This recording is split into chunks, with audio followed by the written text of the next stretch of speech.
ಎಲ್ರಿಗೂ ನಮಸ್ಕಾರ. ಈ ವಿಡಿಯೋದಲ್ಲಿ ನಾವು ವೆಟ್ಲ್ಯಾಂಡ್ ಬಗ್ಗೆ ಕನ್ನಡದಲ್ಲಿ ಡಿಸ್ಕಸ್ ಮಾಡೋಣ. ವೆಟ್ಲ್ಯಾಂಡಿಗೆ ಕನ್ನಡದಲ್ಲಿ ಏನಂತಾರಂದರೆ ತೇವಾಂಶ ಇರೋ ಪ್ರದೇಶ, ನೀರಿನ ಸೆಲೆಗಳು, ಹೀಗೆ ಬೇರೆ ಬೇರೆ ಹೆಸರಿಂದ ಕರೀತಾರೆ. ಸೊ ಒಂದು ವೆಟ್ಲ್ಯಾಂಡಲ್ಲಿ ಆ್ಯಕ್ಚುಲಿ ನೀರು ನಿಂತಿರುತ್ತೆ ಅಲ್ಲಿ ಅಂಥ ಒಂದು ಜಾಗ. ಭತ್ತ ಬೆಳೀತಾರಲ್ಲ ಆ ಜಾಗನೂ ಕೂಡ ಒಂದು ವೆಟ್ಲ್ಯಾಂಡ್ ಗ್ರೂಪಿಗೆ ಸೇರುತ್ತೆ. 1971ರಲ್ಲಿ ಎಲ್ಲ ಎನ್ವಿರಾನ್ಮೆಂಟಲಿಸ್ಟ್ಗಳು ಅಂದರೆ ಎಲ್ಲ ಪರಿಸರವಾದಿಗಳು ಇದಕ್ಕೆ ವೆಟ್ಲ್ಯಾಂಡನ್ನು ಪ್ರೊಟೆಕ್ಟ್ ಮಾಡಲೇಬೇಕು ಅಂತ 1971ರ ಇರಾನಿಯನ್ ಸಿಟಿ, ಇರಾನಲ್ಲಿ ಒಂದು ಜಾಗ ಇದೆ ರಾಮ್ಸರ್ ಅಂತ. ಈ ಜಾಗದಲ್ಲಿ ಎಲ್ಲ ಮೀಟ್ ಆಗಿ ಡಿಸೈಡ್ ಮಾಡ್ತಾರೆ, ಇನ್ನು ಮುಂದೆ ನಾವು ಇದನ್ನು ಸಂರಕ್ಷಣೆ ಮಾಡೋದಕ್ಕೆ ಜಾಸ್ತಿ ಇಂಪಾರ್ಟೆನ್ಸನ್ನು ಕೊಡಬೇಕು. ವೆಟ್ಲ್ಯಾಂಡ್ಗಳಿಗಿಂತ ತುಂಬ ಯೂಸ್ ಇದೆ ಮತ್ತು ಇದರಿಂದ ಏನು ಯೂಸ್ ಇದೆ ಜನರಿಗೆಲ್ಲ ಅರಿವು ಮೂಡಿಸ್ಬೇಕು ಅನ್ನೋ ರೀತಿಯಲ್ಲಿ ಡಿಸೈಡ್ ಮಾಡ್ತಾರೆ. ಇದರ ಮುಖ್ಯ ಉದ್ದೇಶ ಇದೇನೆ, ಇದನ್ನು ಸಂರಕ್ಷಿಸಬೇಕು, ಇದರಿಂದ ಏನೇನು ಯೂಸ್ ಇದೆ ಜನರಲ್ಲೆಲ್ಲ ಅರಿವು ಮೂಡಿಸ್ಬೇಕು, ಜನರು ಸರಿಯಾಗಿ ಯೂಸ್ ಮಾಡ್ಕೋಬೇಕು, ಹಾಗೆ ಅದನ್ನು ಪ್ರೊಟೆಕ್ಟ್ ಕೂಡ ಮಾಡಬೇಕು. ಇದೆಲ್ಲ ಇದರಲ್ಲಿ ಡಿಸ್ಕಸ್ ಮಾಡ್ತಾರೆ. ಈ ವರ್ಷದ ಥೀಮ್ ಏನಂದರೆ ವರ್ಲ್ಡ್ ವೆಟ್ಲ್ಯಾಂಡ್ ಡೇ. ಇದ್ರ ಥೀಮ್ ಏನು protecting wetlands for our common future. ಮುಂದಿನ ನಮ್ಮ ಕಾಮನ್ ಫ್ಯೂಚರ್ಗೋಸ್ಕರ ನಾವು ನಮ್ಮ ವೆಟ್ಲ್ಯಾಂಡ್ಗಳನ್ನು ಉಳಿಸ್ಬೇಕು ಅನ್ನೋದು ಈ ವರ್ಷದ ಥೀಮ್. ಇದರ ಮುಖ್ಯವಾದ ಕಾರ್ಯಗಳೇನು ಅಂದರೆ ವೆಟ್ಲ್ಯಾಂಡ್ಗಳದ್ದು ಇದು ನೀರನ್ನು ಶುದ್ಧ ಮಾಡುತ್ತೆ ಮತ್ತು ನೀರು ಅಂತರ್ಜಲ ಉತ್ಪತ್ತಿ ಆಗೋದಕ್ಕೆ ಇದು ಹೆಲ್ಪ್ ಮಾಡುತ್ತೆ. ಇದ್ರ ಜೊತೆಗೆ ಇದು ಪ್ರವಾಹದ ಭೀತಿಯನ್ನು ತಪ್ಪಿಸುತ್ತೆ. ಇದ್ರ ಜೊತೆಗೆ ನಮಗೆ ಈ ವೆಟ್ಲ್ಯಾಂಡ್ಗಳಲ್ಲಿ ಮೀನು ಸಿಗುತ್ತೆ ಮತ್ತು ಎಷ್ಟೋ ನೀರಲ್ಲಿ ವಾಸಿಸೋ ಪ್ರಾಣಿಗಳಿಗೆ ಒಂದು ಜಾಗ ಸಿಗುತ್ತೆ ಅದರಿಂದ. ಅದೆಲ್ಲ ಬಿಟ್ಟು ಇನ್ನೊಂದು ಮುಖ್ಯವಾದ ಫಂಕ್ಷನ್ ಏನಂದರೆ ಇದರಿಂದ ಇಂಗಾಲನ ಇದು ಕ್ಯಾಪ್ಚರ್ ಮಾಡಿ ಸ್ಟೋರ್ ಮಾಡ್ಕೊಳ್ಳುತ್ತೆ. So greenhouse gas effect ಅಂತ ಕೇಳಿದ್ದೀರಲ್ಲ, ಹಸಿರು ಮನೆ ಪರಿಣಾಮ. ಸೊ ಇದು ಇಂಗಾಲ ಜಾಸ್ತಿ ಆದಾಗ ಟೆಂಪ್ರೇಚರ್ ವಾತಾವರಣದಲ್ಲಿ ಜಾಸ್ತಿ ಆಗುತ್ತೆ. ಸೊ ಇದನ್ನೆಲ್ಲ ಹೀರ್ಕೊಳ್ಳೋದಕ್ಕೆ ಎಫಾರೆಸ್ಟ್ರೇಷನ್ ಮಾಡಬೇಕು ಅಂತಾರೆ, ಅಂದರೆ ಮರಗಳೆಲ್ಲ ಜಾಸ್ತಿ ಬೆಳೆಸಬೇಕು. ಈ ಥರ ಬೆಳೆಸೋದ್ರಿಂದ ಕಾರ್ಬನನ್ನು ಹೀರ್ಕೊಳ್ಳುತ್ತೆ. ಸೊ ನಮ್ಮ ವಾತಾವರಣ ಕೂಲಾಗುತ್ತೆ. ಸೊ ಇದು ವೆಟ್ಲ್ಯಾಂಡ್ ಕೂಡ ಅದಕ್ಕೆ ಹೆಲ್ಪ್ ಮಾಡುತ್ತೆ, ಇಂಗಾಲವನ್ನು ಕ್ಯಾಪ್ಚರ್ ಮಾಡ್ಕೊಳ್ಳೋದಕ್ಕೆ ಹೆಲ್ಪ್ ಮಾಡುತ್ತೆ. ಇದೆಲ್ಲ ಇದ್ರ ವೆಟ್ಲ್ಯಾಂಡ್ನ ಕಾರ್ಯಗಳು.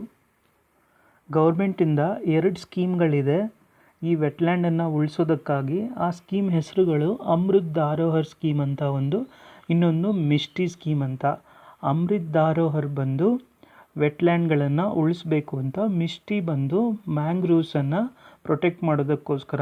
ಮ್ಯಾಂಗ್ರೂವ್ಸ್ ಕೂಡ ಒಂಥರದ ವೆಟ್ಲ್ಯಾಂಡ್ಸೇ ಅಲ್ವಾ, ಸೊ ಇದೇ ಗುಂಪಲ್ಲಿ ಬರುತ್ತೆ ಇದೂ. ಆಯಿತಾ, ಗೊತ್ತಾಯ್ತಾ ಇಷ್ಟು? ನೆಕ್ಸ್ಟ್ ರಾಮ್ಸರ್ ಸೈಟ್ ಬಗ್ಗೆ ನೋಡೋಣ. ಇಂಡಿಯಾದಲ್ಲಿ ಒಟ್ಟು 89 ರಾಮ್ಸರ್ ಸೈಟ್ಗಳಿದೆ. ಇತ್ತೀಚೆಗೆ ವರ್ಲ್ಡ್ ವೆಟ್ಲ್ಯಾಂಡ್ ಡೇ ಪ್ರಯುಕ್ತ 4 ಹೊಸ ಸೈಟ್ಗಳನ್ನು ಆ್ಯಡ್ ಮಾಡಿದ್ದಾರೆ. ಜಾರ್ಖಂಡಿಂದ ಉಧ್ವಾ ಲೇಕ್ ಅಂತ, ಸಿಕ್ಕಿಮಿಂದ ಕೆಚಿಯೋಪಲ್ರಿ ಅಂತ. ಇವೆರಡು ಜಾಗಗಳು ಇವೆರಡು ರಾಜ್ಯದಲ್ಲಿ ಮೊದಲನೇದು. ನೆನಪಿರಲಿ, ಜಾರ್ಖಂಡ್ನ ಮೊದಲನೇದು ಯಾವುದು ಅಂದರೆ ರಾಮ್ಸರ್ ಸೈಟು ಉಧ್ವಾ ಅಂತ, ಸಿಕ್ಕಿಮಿಂದ ಕೆಚಿಯೋಪಲ್ರಿ ಅಂತ. ಹೀಗೆ ಕಮೆಂಟ್ ಮಾಡಿ ಕರ್ನಾಟಕದ ಮೊದಲನೇ ರಾಮ್ಸರ್ ಸೈಟ್ ಯಾವುದು ಅಂತ. ನೆಕ್ಸ್ಟು ಇನ್ನೆರಡು ಯಾವ್ಯಾವುದು ಅಂದರೆ ಸಕ್ಕರ ಕೊಟ್ಟೈ ಬರ್ಡ್ ಸ್ಯಾಂಚುರಿ ಮತ್ತು ತೀರ್ಥಾಂಗಲ್ ಬರ್ಡ್ ಸ್ಯಾಂಚುರಿ ಅಂತ. ಇವೆರಡೂ ತಮಿಳ್ನಾಡಲ್ಲಿ ಇರುವಂಥ ರಾಮ್ಸರ್ ಸೈಟು. ಗೊತ್ತಾಯ್ತಾ? ಇದಕ್ಕೆ ಸಂಬಂಧಿಸಿದಂತೆ ಇನ್ನೊಂದು ಇಂಪಾರ್ಟೆಂಟ್ ಕಾನ್ಸೆಪ್ಟ್ ಇದೆ. ಇದನ್ನು ಮಾಂಟ್ರಿಯೆಕ್ಸ್ ರೆಕಾರ್ಡ್ ಅಂತ ಹೇಳ್ತೀವಿ.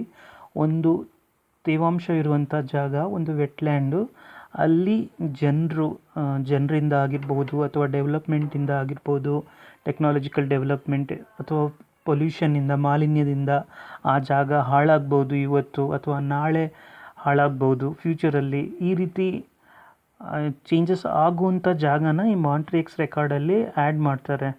ಎಕಾಲಜಿಕಲ್ ಕ್ಯಾರೆಕ್ಟರ್ ಇದು likely to occur as a result of technological development, pollution or human interference.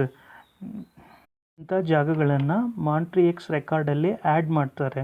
ಗೊತ್ತಾಯ್ತು? ಈಗ ಯಾವುದೋ ಒಂದು ಜಾಗ ತೊಗೊಂಡ್ರೆ, ಒಂದು ಕೊಕ್ರೆಬೇಳೂರು ಲೇಕ್ ತೊಗೊಂಡ್ರೆ, ಅಲ್ಲಿ ಮಾಲಿನ್ಯ ಆಗೋ ಚಾನ್ಸಸ್ ಜಾಸ್ತಿ ಇದೆ. ನಾಳೆ ಅಲ್ಲಿ ಪೊಲ್ಯೂಷನ್ ಆಗೋ ಚಾನ್ಸಸ್ ಜಾಸ್ತಿ ಇದೆ ಅಂದಾಗ ಇದನ್ನು ಮಾಂಟ್ರಿಕ್ಸ್ ರೆಕಾರ್ಡಲ್ಲಿ ಆ್ಯಡ್ ಮಾಡ್ತಾರೆ.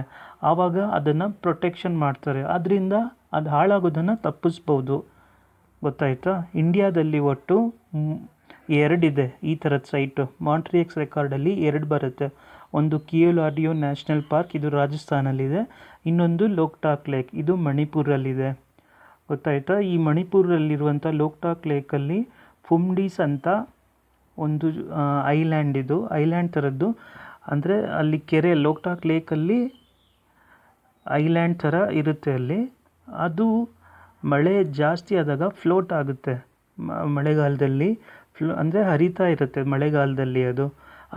ಅದ್ರ ಮೇಲ್ಗಡೆ ಒಂದು ಪ್ರಾಣಿ ವಾಸಿಸುತ್ತೆ, ಅದನ್ನು ಸಾಂಗಾಯ್ ಡಿಯರ್ ಅಂತ ಹೇಳ್ತಾರೆ.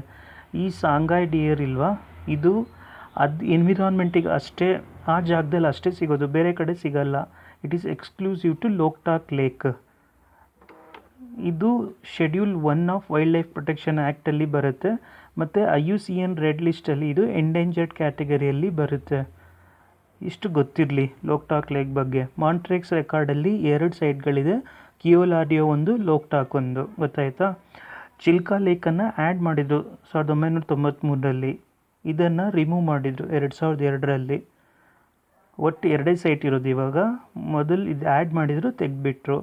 ಈ ಲೋಕ್ಟಾಕ್ ಲೇಕ್ ಬಗ್ಗೆ ನೋಡ್ಕೊಳ್ಳಿ. ಲೋಕ್ಟಾಕಲ್ಲಿ ಫುಮ್ಡೀಸ್ ಇರುತ್ತೆ, ಹಾಗಂದರೆ ಫ್ಲೋಟಿಂಗ್ ಐಲ್ಯಾಂಡ್ ಅಂತ, ಫ್ಲೋಟ್ ಆಗುವಂಥ ದ್ವೀಪ ಇದು. ಇದನ್ನು ಡ್ಯಾನ್ಸಿಂಗ್ ಡೀರ್ ಅಂತಲೂ ಹೇಳ್ತಾರೆ, ಈ ಸಾಂಗಾಯ್ ಡೀರನ್ನು.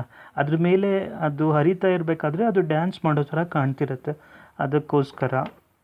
ಇದು ಎಕ್ಸಾಮಲ್ಲಿ ಒಂದು ಸಲ ಕೇಳಿದ್ದಾರೆ, UPSC ಎಕ್ಸಾಮಲ್ಲಿ ಕೇಳಿದ್ದಾರೆ.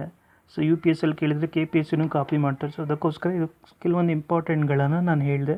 ಇಷ್ಟ ಆಗಿದ್ದರೆ ಈ ಚಾನಲನ್ನು ಸಬ್ಸ್ಕ್ರೈಬ್ ಮಾಡಿ. Thank you.